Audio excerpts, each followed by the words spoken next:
Saludos República Dominicana. Nos sentimos satisfechos por el hecho de que estén en sintonía con su programa La Voz de la Patria, un programa del Partido Patria para Todos y Todas, PPT. El Partido Patria para Todos y Todas es una organización revolucionaria, patriótica y antiimperialista que lucha por el bienestar del pueblo dominicano y por la plena soberanía de nuestra nación, al tiempo que somos solidarios con todas las luchas de los pueblos del mundo contra las pretensiones de los imperialistas de saquearlas y de oprimirlas.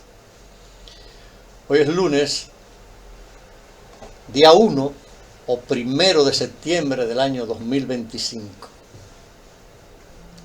Vamos a hacer un programa ligero, sencillo. En el día de hoy no tenemos invitados.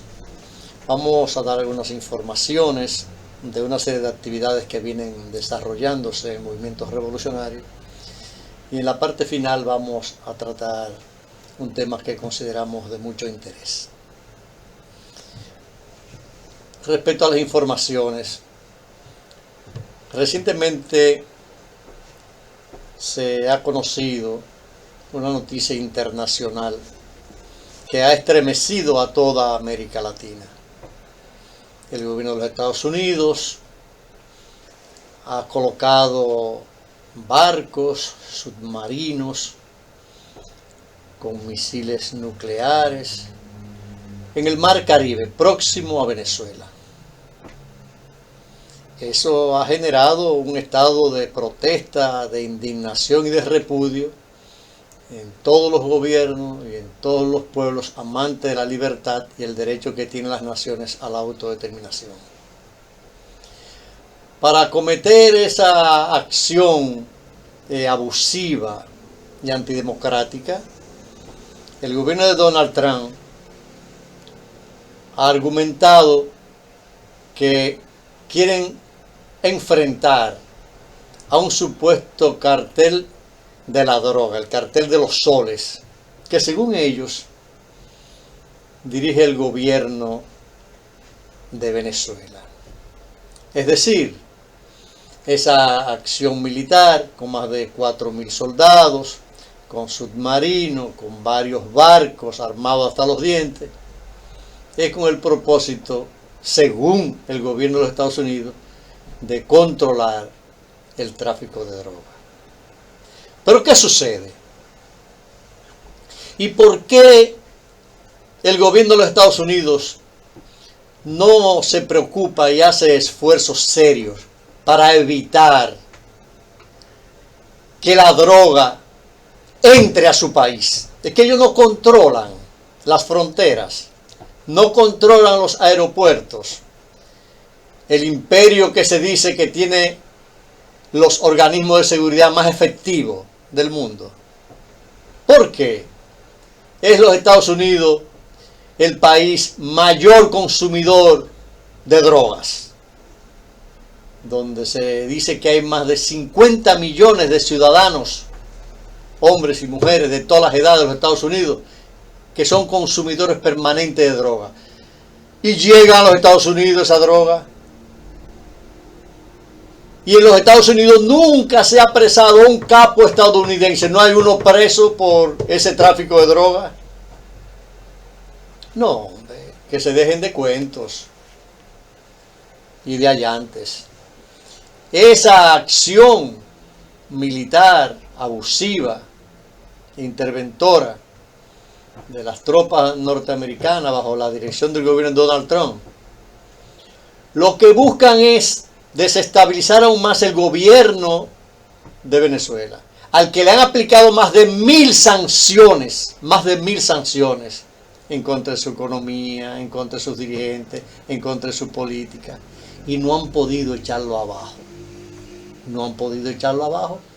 Y ahora se sacan debajo de la manga una fábula, una mentira vulgar de que están ahí con esas tropas y con esos barcos en el Mar Caribe frente a Venezuela para controlar el tráfico de drogas. No, están ahí con la finalidad de crear un ambiente y una percepción a nivel mundial y de América Latina, que ellos se están preparando para invadir a Venezuela. Pero ¿qué sucede? Allá en el campo, la gente dice que una cosa piensa el burro y otro es que lo está aparejando. ¿Y por qué no han entrado? ¿Por qué no han entrado a Venezuela?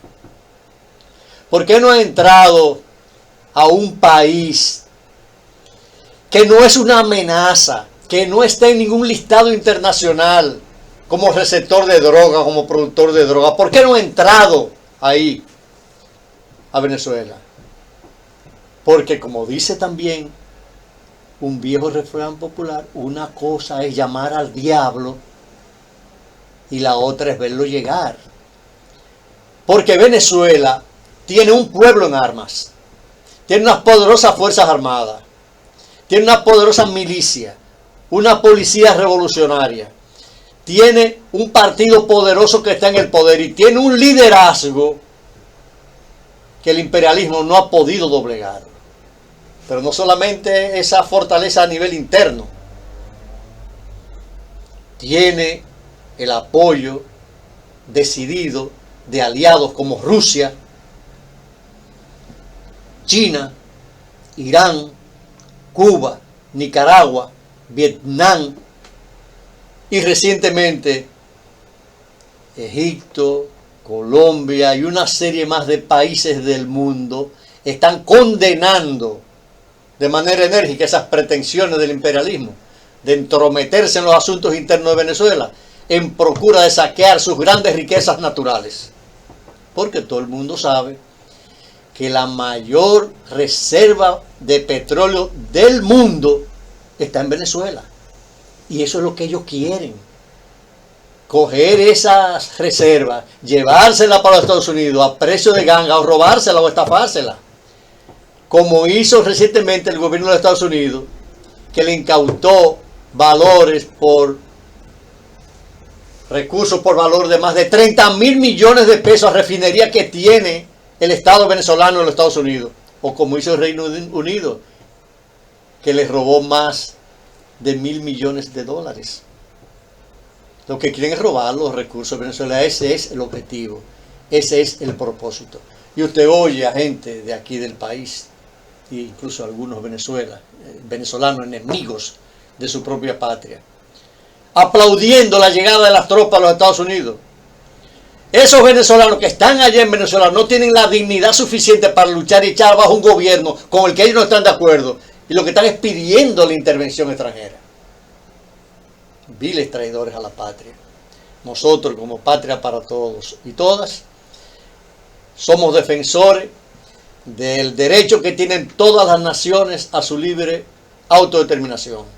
Condenamos las intervenciones imperialistas contra nuestros pueblos y decimos que todos los pueblos tienen derecho a darse el gobierno que consideren de lugar y el sistema que consideren más beneficioso para su desarrollo integral. Por eso Patria para Todos ha estado participando en una serie de asambleas, de eventos, de piquete, grabando una serie de videos que han recorrido el mundo, condenando esas pretensiones del imperialismo. Y para el día de mañana, a las 9:30 AM, hay una importante rueda de prensa convocada por 20 o 25 organizaciones, entre las que está Patria para Todos, para fijar una posición contra esa intromisión del imperialismo en los asuntos internos de nuestros países. Esa rueda de prensa será en el local de Fuerza de la Revolución, que está ubicada en la Avenida Independencia, número 258. Invitamos a los amigos y a las amigas que nos están escuchando y observando que se puedan pasar un rato mañana por allá a esa rueda de prensa. Pero estamos convocando también para el próximo sábado 6 a las 9:30 de la mañana una importante concentración en la plazoleta Bolívar, que está en la avenida Bolívar ahí con Máximo Gómez, en repudio a la intervención del imperialismo norteamericano en Venezuela y en América Latina. Queríamos tratar brevemente esas informaciones ese tema. Ahora vamos a pasar a otro tema. Vamos a pasar a otro tema. También interesante, aunque no de tanta actualidad. Ustedes saben, y ustedes conocen, que hay mucha gente en el país que vive con un discurso en contra de la izquierda, en contra de la revolución, diciendo que la izquierda no existe, que la izquierda no avanza, que la izquierda no se une, que la izquierda perdió perspectiva de poder, que ya la izquierda no tiene ningún liderazgo, que ya nadie le hace caso a la izquierda. Y todo ese relato nada más es contra la izquierda.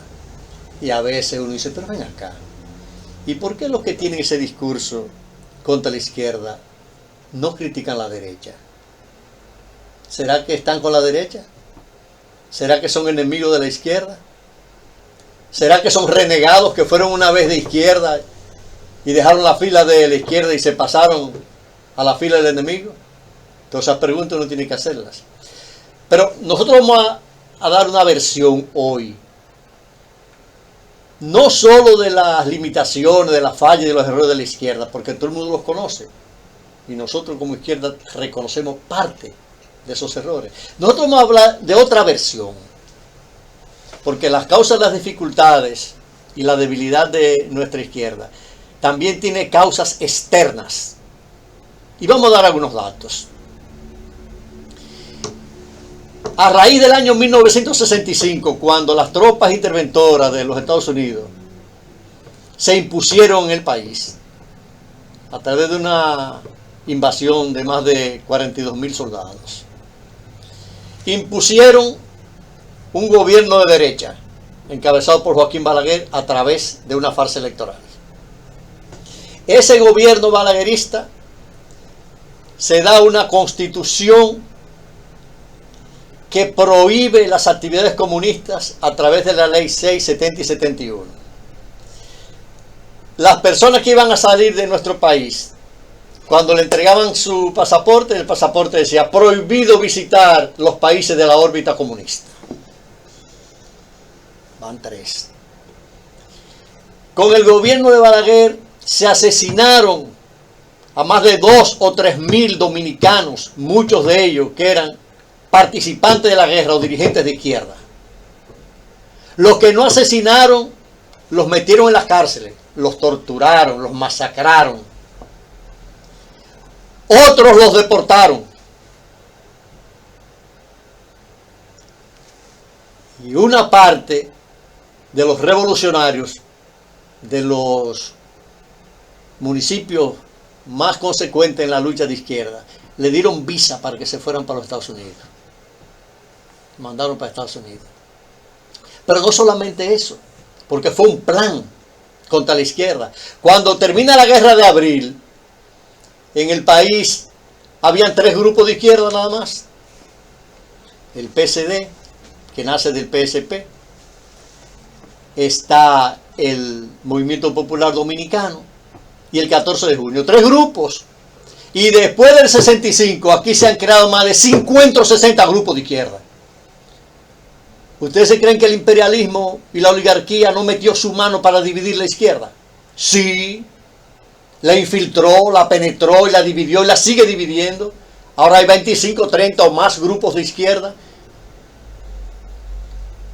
¿Y eso es espontáneo? No, eso es fruto de una labor de contrainsurgencia. Pero voy más. En el año 1970, los años 1980, ser de izquierda en este país le daba prestigio a la gente. Andar con un t-shirt de el Che Guevara o una boina, eso le daba prestigio a la gente. Y el pueblo incluso protegía a los revolucionarios de izquierda. Pero el imperialismo y las clases dominantes han hecho una labor de contrainsurgencia contra la izquierda, contra la revolución, contra los principios revolucionarios, que hoy el pueblo no ve a la gente de izquierda como un símbolo de respeto, sino como, esos son dinosaurios que están desfasados. Y eso fue trabajado poco a poco, porque en los barrios populares de la década del 60, 70 y 80, que estaban florecidos de clubes culturales y deportivos antiimperialistas y patrióticos, ese plan de contrainsurgencia del imperialismo llenó esos barrios de sectas religiosas, llenó esos barrios de puntos de drogas, llenó esos barrios de bancas de apuestas. Y hoy esos barrios también los llenaron de juntas de vecinos dirigidas y controladas por los ayuntamientos. Y la Universidad Autónoma de Santo Domingo, que era un bastión de la lucha patriótica, revolucionaria y democrática en la República Dominicana, la convirtieron en una universidad más de derecha, al servicio del sistema, incapaz de presentar propuestas cuestionadoras y de cambios sociales. ¿Y cómo lo hicieron eso de la universidad? O sencillo, ustedes saben que la universidad históricamente ha sido dirigida por los grandes partidos de derecha, es así, por el PRD, por el PLD, cooptaron al PRD, el PRD que se veía durante la época de Balaguer como un grupo de izquierda, cuando llegó al poder el imperialismo lo cooptó y lo convirtió en un partido también al servicio del imperialismo. Y el PRD, de ser una fuerza democrática, la convirtieron en una fuerza de derecha, arrodillada al imperialismo y cumpliendo las órdenes de Washington. Por eso fue que en los distintos gobiernos del PRD nunca pudieron hacer relaciones ni siquiera con Cuba, porque el imperialismo no se lo permitía, y mucho menos con China, con Vietnam y con la órbita socialista. Y si cooptan al PRD y al PLD y a esos partidos de la derecha para esas posiciones conservadoras, esos grupos que son los que dirigen la universidad también imponen esa política de derecha en la universidad. Y nosotros estamos en una asamblea en estos días ahí en la biblioteca de la UAS, en el salón de orientación, y vimos que toda esa planta baja de la biblioteca está llena de fotos de la Virgen de Altagracia y de San José. Pero eso es increíble. Una academia científica llegada a esos términos, fruto del dominio de la derecha, de los conservadores y de los proimperialistas. Pero no solamente eso, amigos y amigas. Ese plan de contrainsurgencia de nuestro país puso a la mayoría de los dominicanos que luego del 65 eran críticos contra el imperialismo yanqui, a través de una labor de contrainsurgencia, llevaron al pueblo dominicano a que no viera el imperialismo yanqui como el enemigo principal de nuestra nación, sino a los haitianos. Hoy ustedes le preguntan a 100 personas quién es el enemigo del pueblo dominicano y le dicen, los malditos haitianos. No dicen que es el imperialismo, que fue el que nos intervino en el 16, que nos intervino en el 65, que saqueó nuestras riquezas fundamentales, que tiene agentes de la CIA. Después de la guerra abril metieron 5.000 agentes de la CIA aquí. Entonces nosotros decimos que las causas externas por las debilidades de la izquierda hay que verlas ahí, en ese plan de contrainsurgencia que aplicó el imperialismo y las clases dominantes. Y también al hacer una campaña brutal contra los gobiernos revolucionarios de América Latina, contra Cuba, contra Venezuela y contra Nicaragua, si los revolucionarios salimos por ahí a decir hay que defender la revolución chavista, ¿saben lo que nos dicen? Ustedes están de acuerdo con la dictadura de Maduro. ¿Y quién le dijo a ustedes que es una dictadura? Se lo dijo el imperialismo. ¿Y quién le dijo que el gobierno de Nicaragua es una dictadura? Se lo dijo el imperialismo. Y como el imperialismo y las clases dominantes y la oligarquía dominan los medios de comunicación, dominan esto también. Dominan las escuelas, las universidades, los institutos. Y eso es lo que se dice todos los días. Hay un principio que establece que la cultura y la ideología dominante son la ideología y la cultura de las clases dominantes. Por eso la mayoría del pueblo dominicano hoy tiene una actitud negativa, errónea, con relación al heroico pueblo haitiano. Por eso se ha confundido con relación a lo que pasa en Nicaragua, lo que pasa en Cuba, lo que pasa también en Venezuela. Y nosotros llamamos a que se reflexione sobre esa realidad, porque si no conocemos esa realidad no vamos a tener una conciencia completa y multilateral de la situación que se vive hoy en República Dominicana, en América Latina y en el mundo. Amigos y amigas, muchísimas gracias por haber participado en una edición más de su programa La Voz de la Patria. Será hasta la próxima.